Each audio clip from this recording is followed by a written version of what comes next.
Bweza nnyo bweza ddala. Yenze Omulangira Jjuuko Munnabuddu. Atenderezebwe nnyo liiso ddene Dunda Namugereka Kiwamirembe. Waliwo eyabuuza nno waggulu, ndowooza obunaku buyiseeko, nti ani Sewamala? Sewamala omusambwa ogwetengeredde nti Sewamala teguliiwo, wabula Kabaka Ttonda oba Katonda bwe yali atonda ensi eno, okuwunzika kwe tuyita nti bwe yali atonda nti okuwunzika kw'ensi ng'agitonda, nti mwe yamalira ebintu mu bwa Sewamala, omumalansonga oba mu kitundutundu mwe yamalira ensi. Ekitundutundu kijja kitya mu bajjajjaffe be tukongojja? Ekitundutundu abakyetisse wano mu bakulu abandibadde bakama ba bajjajjaffe, Obwakabaka bwa mirundi ebiri: Obwakabaka bw'olukalu n'Obwakabaka bw'oku mazzi. Tusooka tutunuulire Obwakabaka bw'oku lukalu. Ani Sewamala? Ani Sewamala? Ani omulamuzi ow'oku ntikko? Ekyo tukikola nti ani omulamuzi w'oku ntikko, ani atunuulira ebikoleddwa? Mukasa tumulengera ku nnyanja nga yakakasa ebyo ebikoleddwa. Omuzzukulu bw'akola ebintu byonna oba asamidde lubaale oba atabadde, nti Mukasa yakakasa ekyo ky'aba akoze. Ekyo weekiri ku bbali. Naye ani Sewamala? Kubanga Mukasa si ye Sewamala. Ani Sewamala? Omumalansonga. Tujja kutunuulira Obwakabaka bwa Kabaka Bulamu, ti Kabaka Bulamu yava mu ggulu. Kitaffe Ggulu atudde mu Bwakabaka obw'omu ggulu. Okitegedde? Kitaffe Ggulu yazaala Kabaka Bulamu, yazaala Maama Nattimba. I mean Kabaka Bulamu mukyala we ye Maama Nattimba. Mu ggulu baazaala Nambi, baazaala Kabaka Bulamu n'abalala. Kakati Kabaka Bulamu ewaggulu aba mwana, era bwe tugenda ewaggulu emukono, mu ggulu emukono, Kabaka Bulamu aba mwana.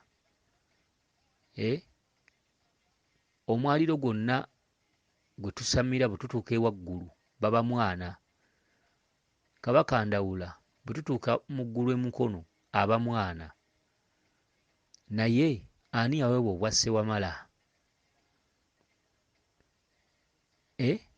Eyo tayito nti gundi yaweebwa obwa Sewamala, naye omusambwa gwe bayita Sewamala teguliyo nti guno ye Sewamala, wabula eyaweebwa obwa Sewamala omumalansonga era omulamuzi ow'oku ntikko.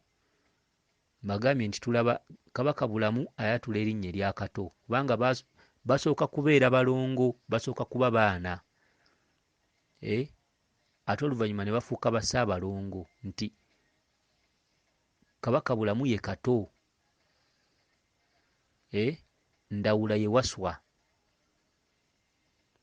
era bonna bassaabalongo, era Ndawula ye Ssewaswa. Waswa y'aba mukulu wa Kato. Kabaka Bulamu omuntu atambuza ensonga ze n'azimaliriza amusindika wa Ndawula. Okitegedde? Obwakabaka obwo bukolaganira wamu. Kabaka Bulamu mulangira mu bulangira bwe, era tukiyita ekirangiro ekikulu.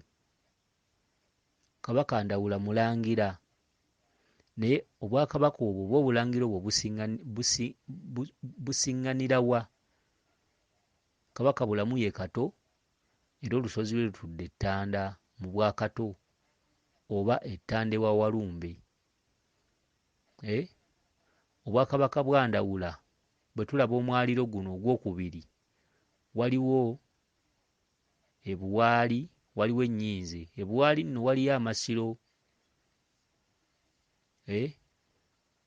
aga Ndawula ku mwaliiro ogwokubiri.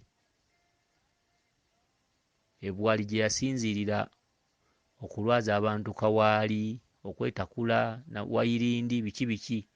Ate ennyinze ku mwaliiro guno ogwokubiri eyo gye yayatulira nti ensonga zinnyinze.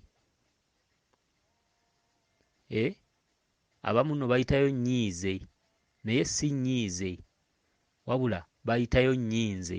Abamu bayitayo nnyiize naye ekituufu kiri nnyiize, kubanga Kabaka Ndawula yalina oluwalo lwe yali alina okutuusa mu Bwakabaka ebiseera ebyo, era ng'alondeddwa nga omukwatangabo atabaaza engabo n'amafumu okulwanirira Obwakabaka n'okubuwanguzisa.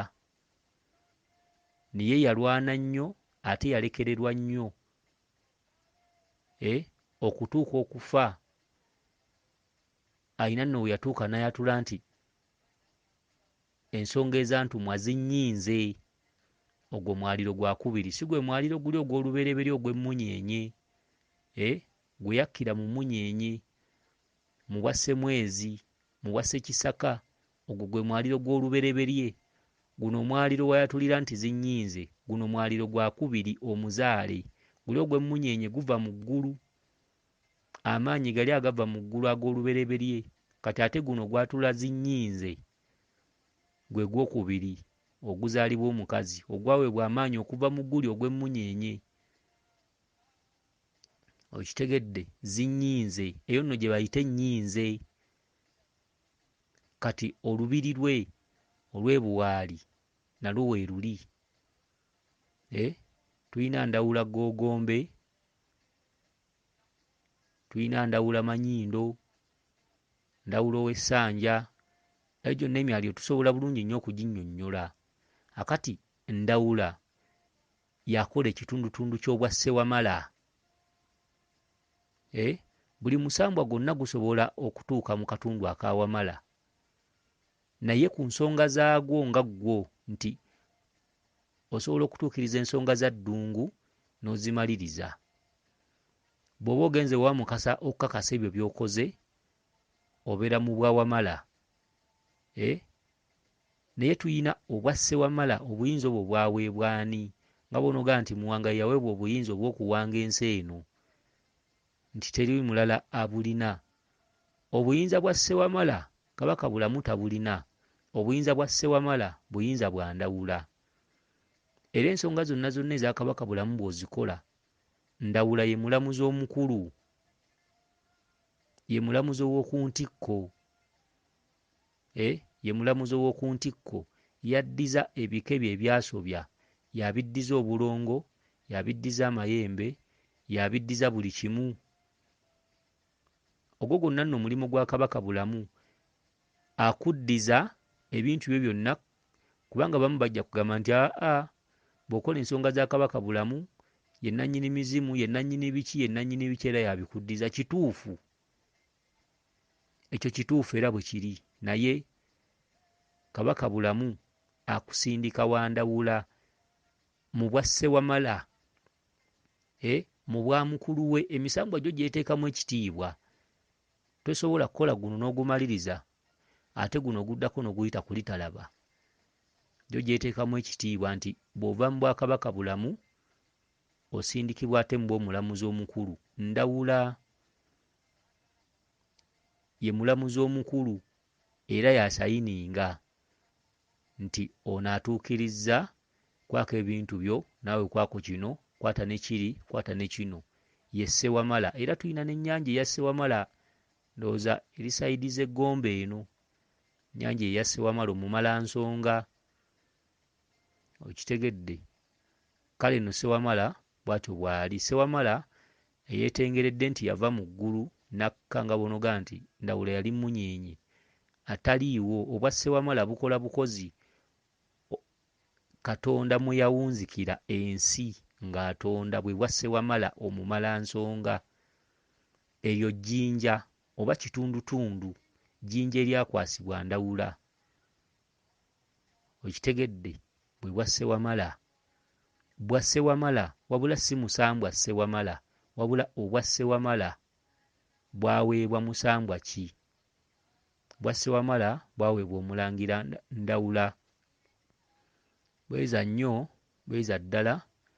Abakuuma eriiso ddene Ddunda Namugereka Kiwamirembe. Yenze Omulangira Jjuuko Munnabuddu.